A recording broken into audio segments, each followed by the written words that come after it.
ओम नमो भगवते वासुदेवाय नमः। श्रीमद् भागवत गीता जी का दूसरा अध्याय। संजय ने कहा, हे धृतराष्ट्र। तब श्री कृष्ण व्याकुलचित अर्जुन से बोले, हे अर्जुन, अनर्थ के सेवन करने योग्य अपयस्कारक मोह इस समय तुम्हारे मन में कहाँ से आया? तुम कायर मत बनो, यह शोभा नहीं देता। तुम हृदय की दुर्बलता को त्याग कर युद्ध के निमित्त खड़े हो जाओ। अर्जुन ने कहा, हे मधुसूदन, मैं रण में पूज्य भीष्म और द्रोणाचार्य के ऊपर बाण प्रहार कर कैसे युद्ध करूं? गुरुजनों को मारकर उनके रक्त से सने भोगों को कैसे भोगूंगा? हम नहीं जानते कि संग्राम में हम दोनों में से कौन जीतेगा। यदि हम जान भी लें तो भी जिनको मार करके हम जीवित रहना नहीं चाहते, वही धृतराष्ट्र के पुत्र हमारे सामने प्रस्तुत हैं। मैं आपसे पूछता हूँ, जिसे निश्चय करके मेरा भला हो वह मुझे समझाकर कहिए, क्योंकि मैं आपका शिष्य हूँ। मुझे शिक्षा दीजिए। मुझे पृथ्वी का निष्कंटक राज्य मिल जाए और देवताओं का भी आधिपत्य मिल जाए, तो भी ऐसा कोई उपाय नहीं दिखता कि जो मेरी इंद्रियों के शोक को दूर करे। हे गोविंद, मैं युद्ध नहीं करूंगा। यह कहकर अर्जुन चुप हो गया। संजय बोला, हे राजन, दोनों सेनाओं के मध्य में खीन होकर बैठे अर्जुन से श्री कृष्ण ने ये वचन कहे, हे अर्जुन, जिसके लिए शोक नहीं करना चाहिए तू उसके लिए शोक करता है, और पंडितों के से वचन तो कहता है, परंतु पंडित लोग न मरों का शोक करते हैं और न जीवितों का। यह बात असंभव है कि मैं पहले न था न तुम थे, और ये राजा भी नहीं थे और इसके बाद भी नहीं रहेंगे। जैसे देहधारियों की इस देह की लड़कपन, जवानी और बुढ़ापा की अवस्था होती है, वैसे ही मृत्यु के बाद दूसरी देह की भी होती है। इसलिए पंडित लोग मोक्ष को प्राप्त नहीं होते हैं। हे नरश्रेष्ठ, सुख दुख को समान मानने वाले जिस वीर पुरुष को ये बाह्य पदार्थ क्लेश नहीं देते, वह मोक्ष पाने का अधिकारी है। असत वस्तु का तो अस्तित्व नहीं है और सम का भाव नहीं है। इस प्रकार इन दोनों को ही तत्वज्ञानी पुरुषों ने देखा है। जिससे सारा संसार व्याप्त है उसको अविनाशी जानो, क्योंकि इस नाश रहित आत्मा का विनाश करने में कोई समर्थ नहीं है। अतएव हे भारत, तुम युद्ध करो। जो पुरुष इस आत्मा को मारने वाला तथा जो मरने वाले मानते हैं, वे दोनों ही ज्ञानी नहीं हैं, क्योंकि आत्मा न मरती है न मारती है। आत्मा न कभी जन्मती है, न ही कभी मृत्यु को प्राप्त होती है। नष्ट होने पर भी वह नाश को प्राप्त नहीं होती। जो पुरुष इस आत्मा को नित्य, अविनाशी, निर्विकार और अजन्मा जानता है, वह किसको घात करावेगा और किसको मारेगा। जिस प्रकार मनुष्य पुराने वस्त्र को फेंककर नए वस्त्र ग्रहण करता है, उसी प्रकार आत्मा पुरानी देह को छोड़कर नई देह धारण करती है। आत्मा को शस्त्र नहीं काट सकते, अग्नि नहीं जला सकती है, जल भिगो नहीं सकता। यह अविनाशी, सर्वव्यापी, स्थिर, अचल और सनातन है। यह इंद्रियों से जानी नहीं जा सकती। यह कल्पना से भी परे है। इसलिए ऐसा जानते हुए तुम्हें शोक करना उचित नहीं। हे महाभाव, यदि तुम इस आत्मा को नित्य जन्म लेने और नित्य मरने वाली मानते हो, तो भी तुमको शोक नहीं करना चाहिए, क्योंकि जो जन्मा है उसकी मृत्यु और जिसकी मृत्यु हुई है उसका जन्म निश्चय है। अतएव जो बात अनिवार्य है उसके लिए सोच करना व्यर्थ है। जन्म लेने से पहले क्या था किसी को मालूम नहीं, फिर मरने के पीछे क्या होगा कोई नहीं जानता। ऐसी दशा में किस बात का सोच करना तुमको उचित है? इस कारण सब प्राणियों के विषय में तुमको सोच करना उचित नहीं है। अपने धर्म को भी सोचकर तुमको घबराना उचित नहीं है, क्योंकि क्षत्रिय को धर्म पूर्वक युद्ध से और कुछ भला करने वाला नहीं है। हे पार्थ, बिना इच्छा के स्वर्ग का द्वार रूप यह युद्ध तुमको स्वतः प्राप्त हुआ है। यदि तुम अपने धर्म के अनुसार इस संग्राम को न करोगे तो अपना धर्म और बड़ाई खो बैठोगे। सब लोग सदा तुम्हारी अपकीर्ति करेंगे और प्रतिष्ठा वाले पुरुषों के लिए अपयश का होना मृत्यु से भी बढ़कर है। ये महारथी समझेंगे कि अर्जुन डरकर संग्राम से हट गया, और अब तक जो लोग तुम्हारा मान करते थे वे अपयश करने लगेंगे। शत्रु लोग तुम्हारे पराक्रम की निंदा करते हुए अनेक प्रकार के दुर्वचन कहें। इससे बढ़कर दुख तुमको और क्या होगा? यदि तुम युद्ध में नष्ट हो गए तो स्वर्ग का सुख भोगोगे और जीतने पर पृथ्वी तल पर राज्य करोगे। इसलिए युद्ध के निमित्त दृढ़ प्रतिज्ञ होकर खड़े हो जाओ। सुख दुख, लाभ हानि, जय पराजय, इनको समान समझकर लड़ने के लिए तैयार हो। ऐसा करने से तुम पाप को प्राप्त नहीं होगे। हे पार्थ, यह ज्ञानोपदेश ज्ञान योग के विषय में तुझसे कहा गया। अब निष्काम कर्म योग के विषय में सुन। जिस ज्ञान को पाकर कर्म बंधन से तेरी मुक्ति होगी।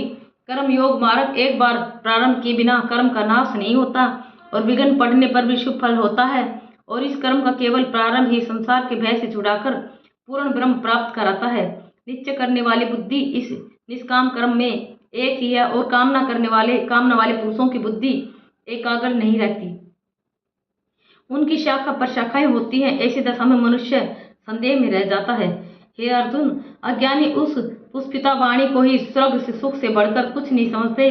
स्वर्ग सुख को ही जो उत्तम पुरुषार्थ समझते हैं, उनका कामनाओं से चित्त व्याकुल होने के कारण निश्चयात्मक बुद्धि से मोक्ष साधन को नहीं उत्पन्न होती, कारण कि उनका चित्त भोगादि में सदैव निमग्न रहता है।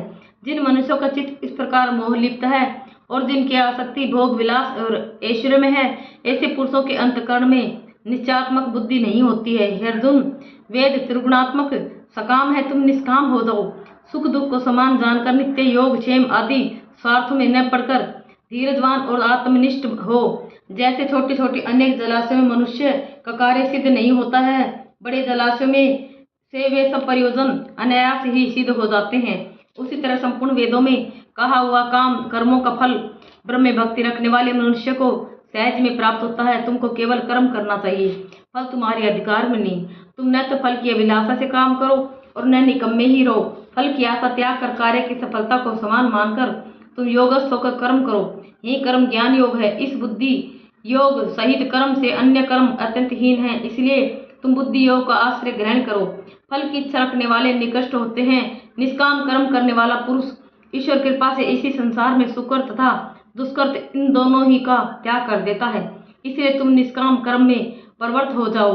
कर्म फल को त्याग कर ही बुद्धि युक्त ज्ञानी पुरुष जन्म बंधन से हटकर मोक्ष प्राप्त होते हैं।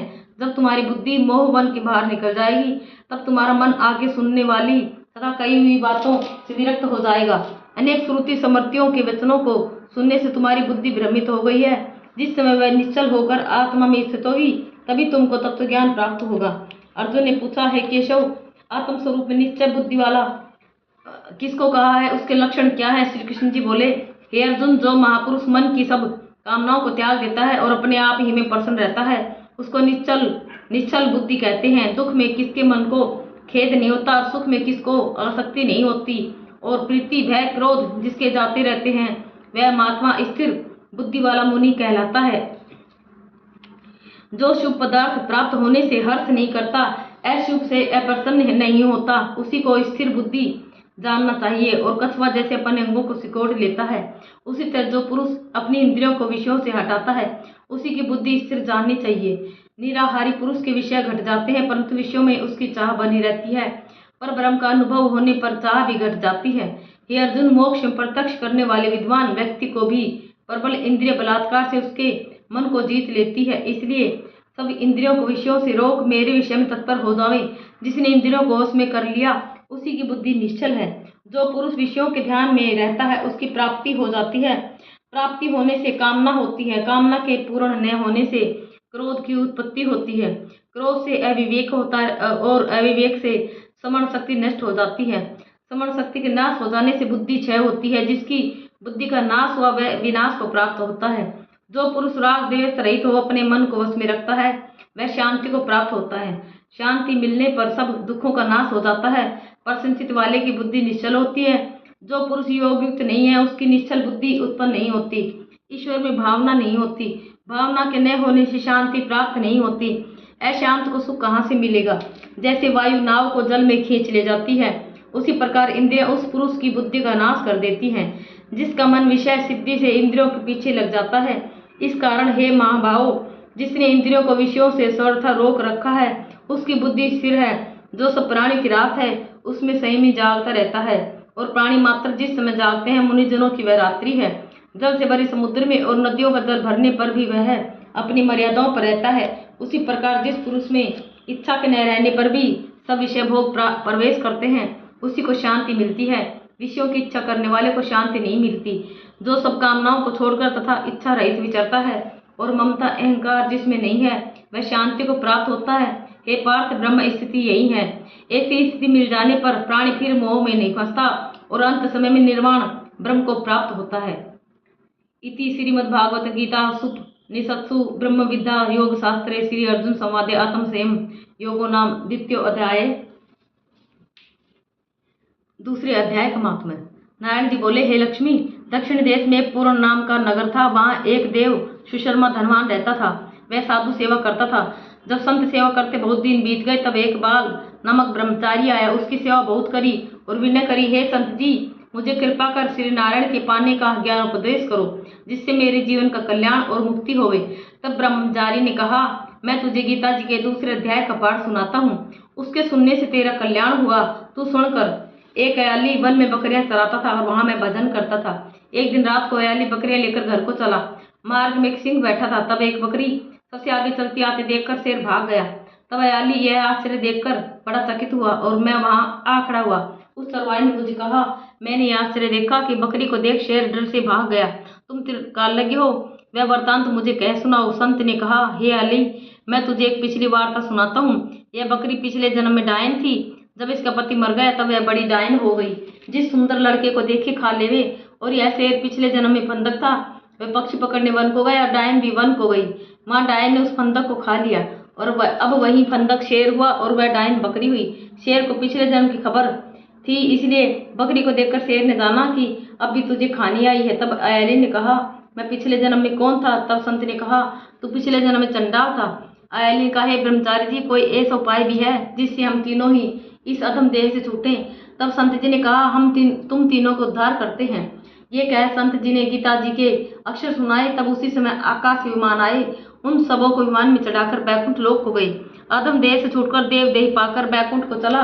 तब श्री नारायण जी ने कहा, हे लक्ष्मी, जो मनुष्य श्री गीता जी के ज्ञान को पढ़े सुने वह अवश्य ही मुक्ति को प्राप्त होता है। ओम नमो भगवते वासुदेवाय।